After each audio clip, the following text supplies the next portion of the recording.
back, everyone, to a brand new edition of Virtue's Brand of Wrestling right here on the BigVitoBrand.com and WrestlingWithWrestling.com. I am Virtue, and this is a solo video, and I just want to talk about one AEW this week, specifically Tony Khan.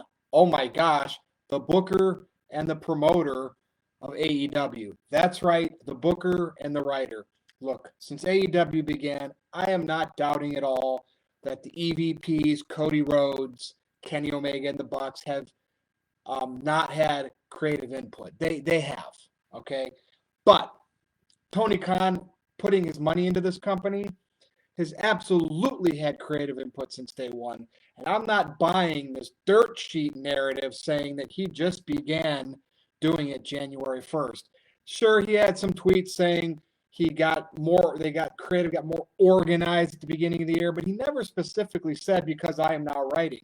He has had his hand in the cookie jar, or like I like to say, his hand is the cookie jar of the AEW creative team.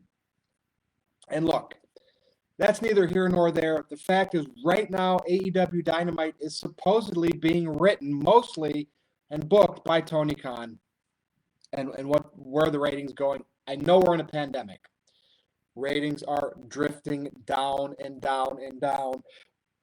700,000, 650,000? They were almost at 1 million. And then all of a sudden the pandemic happens, and now they're battling it out with NXT. NXT is a niche, has always been on the WWE networks, probably not going to draw more than it does. And AEW is sitting there and not even beating it consistently. And look, I know we're not going to get WCW versus WWF today. Wednesday nights, there's about 1.4 million people that watch wrestling that night, and the two shows are literally splitting up the people. AEW had what? 1.4 million the first night, when it debuted, and it's about half of that right now. And I want to talk about the main event scene. I'm totally fine with Jon Moxley being the AEW World Champion. I'm totally fine with Chris Jericho being that inaugural champion. I understand why Cody and Omega didn't get into that main event scene right away, because they are EVPs and they didn't want to make it seem like the Jeff Jarrett syndrome. But looking back on it, the way it is, like, I get the first 3 months that they weren't booked strong, but like by now, book these guys strong. Like, Cody's going for a mid-card title, TNT title. Most likely Lance Archer is going to win this title, but we'll see. And Kenny Omega is a tag team champion with Hangman Page. So what? He shouldn't be a tag team in a tag team. I mean, this was the Kenny Omega headlining Wrestle Kingdom, or whatever they call that show. I think it's Wrestle Kingdom over in Japan. He should be main eventing. Like, push. A good main event scene needs to have more than a top star or two. So if Jericho was in the main event to kick off Dynamite, to kick off AEW, now he's going to maybe be working Matt Hardy and like sub-main event level. You have Moxley as your champion. Let's get some more people in the world title picture, which could be Cody, Kenny Omega. Let's see. I mean, you could say maybe Jack Swagger. I wouldn't really say Dustin Rhodes, MJF. So you could easily have 4 to 5 top main event guys. And who knows who they could bring in? Brian Cage? We'll have to wait and see how that goes. But Tony Khan needs to, he can sit in the creative meetings, being the owner of the company. He can pitch some ideas, but ultimately he should create 1, 2, maybe 3 people, not Cody and the Bucks, that are part of his booking team. I don't know, kind of like Vince McMahon did with Vince Russo, Ed Ferrara, even a little bit before that, Jim Cornette. And then Vince McMahon would ultimately have the final say. That's how you need to do this. You can get some of the wrestlers' inputs, absolutely. But Tony Khan, you need to stop, and especially telling the public what you're doing. No, you're a money mark. Be a promoter. Try to make this company money. Step away and let the wrestling people do the wrestling stuff. I'm not saying go out there and hire Vince Russo, but find somebody creative that's good that can book wrestling shows. I mean, that's what you need. You have a lot of people available to you. I don't know who the next creative guy could be. I don't know, could Billy Gunn do it? Probably not Arn Anderson, but you have people. Dean Malenko, maybe make a small little committee, but Tony Khan, don't write as a wrestling fan, okay? This main event scene does need help. I like Jericho from the beginning being that guy. He beat Kenny Omega to retain the title. He beat Cody to retain the title, and then he lost to Moxley. Perfectly fine with that. But you do need to have Cody in there consistently. MJF, right? I think it's time. Imagine that Cody and MJF feud with the title, with the AEW World title on the line. Imagine those beatings with the whip. Imagine if there was that prize to go on top of that feud. I'm just saying. Swagger, I mean, you made him a killer, and then he loses to Moxley. Your matches are untimely. It's time to book Omega strong. And like I said, maybe have Cody beat Lance Archer somehow to be the TNT champion. Push Omega to the world title. Have the Young Bucks win the tag titles. I know Omega's a tag title champion right now, but have the Elite all have titles. That's why they're called the Elite. Make them seem elite. It's not the first few months of this company anymore. It's not going to rub people the wrong way that the EVPs are all champions. It's time. Okay? I know some people are giving flack to these guys because, the Dark Order and Brandy Rhodes' faction. Look, okay, we don't know exactly who came up with those, but Tony Khan let it happen. Okay? Tony Khan probably was the mastermind behind that. It's all speculation. I don't believe those dirt sheets. They're right 2, 3 out of 10 times. Okay? That's lower than a bad batting average in Major League Baseball. Come on. And then when you develop the main event scene like such, have your few tag teams, 3 or 4 real good tag teams like the Young Bucks, the Lucha Brothers, have a good tag team division, and now you can establish the TNT title as a really good mid to upper mid-card title. I don't know, like WWE Golden Era, when you had Hulkamania and the Ultimate Warrior and Savage competing for the World WWF Eagle Belt title, whatever it's called. You had Hennig, Rude, and guys like that for the Intercontinental title, and then you had a great tag team division. Oh my God, that might actually work. Now, look, we know Vince McMahon has booked WWE all these years. But when he was down and out, he brought in a team of creative people to help him book shows, to write shows. Since they left, did they have the success in the ratings in WCW, TNA that they had with Vince McMahon and WWE? No. Did they still do okay? Yeah. Has Vince McMahon had the same ratings without them? No.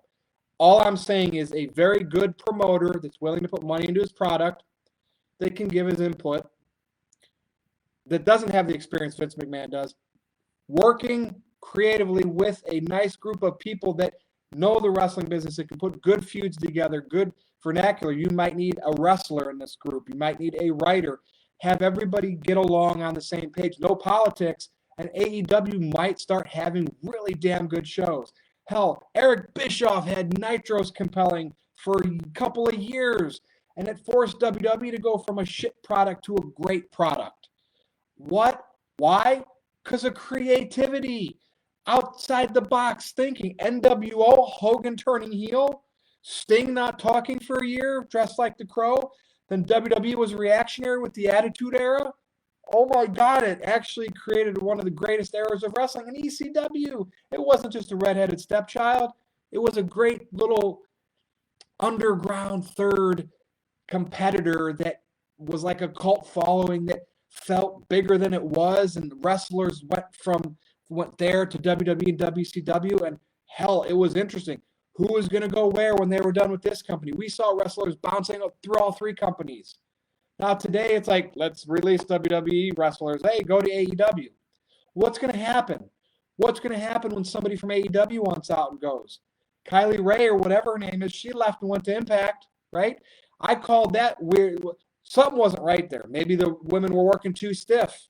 Maybe there was bullying backstage. I don't know, but she didn't want to work there. She found a job at Impact. I can't wait for AEW wrestlers to want to leave there and maybe go elsewhere. Think about the backlash that an AEW wrestler is going to get if they don't re-sign with AEW and they go to WWE. That's going to be interesting. You have David Arquette sitting out there. Bring him in, former WCW champion that's now a trained professional wrestler. This he acted in the Scream movies. Wes Craven, like one of Wes Craven's greatest creations beyond the 80s after he did Freddy Krueger, he created for the 90s teens Scream. Ready to Rumble star. You got David Arquette. You got Brian Cage. You want to talk about some controversy, you got Ryback. You have potential guys you can bring in. Look, I'm not even talking to CM Punk anymore. So Tony Khan, your job, maybe get with JR because he's good with this kind of stuff, talent relations. Bring some more people in, bolster that roster. I understand it's tough times right now. You probably have only so much money, but you are a money mark. If you want to make money in the future, you got to spend money. And instead of being a booker and a writer because you're a wrestling mark and you want to do this for a living, you're a millionaire, your dad's a billionaire, go ahead and actually book, or not book your shows, but run your business that way. Be the Ted Turner, but actually you can be more involved instead of just giving your checkbook to Eric Bischoff. That's all I'm saying. I don't want to see Tony Khan talking about how he's writing the show. I mean, if you are in there doing part of it, don't tell anybody. Don't tell the dirt sheets. Stop talking to Meltzer. Okay? Just stop it. You're only going to get a niche fan base by catering to those guys and their fan base. And you're at there right now, 650, 750,000. You want to be over 1 million. TNA was at 2 to 2.5 million under Vince Russo's pen. Okay? That's more than AEW and NXT on Wednesday nights combined. That's more where Raw and SmackDown are at right now, 2 million people. I've watched AEW Dynamite religiously. Matter of fact, I've kind of neglected NXT. I take for granted NXT because it was always on the WWE Network. I never watched it on Wednesday nights. I could always watch it later. And that's what I still do. I kind of watch NXT on the network on the weekends. So Wednesday night is my AEW night. And I know wrestling's not the same right now without the crowd. They will slowly come back, hopefully in Florida.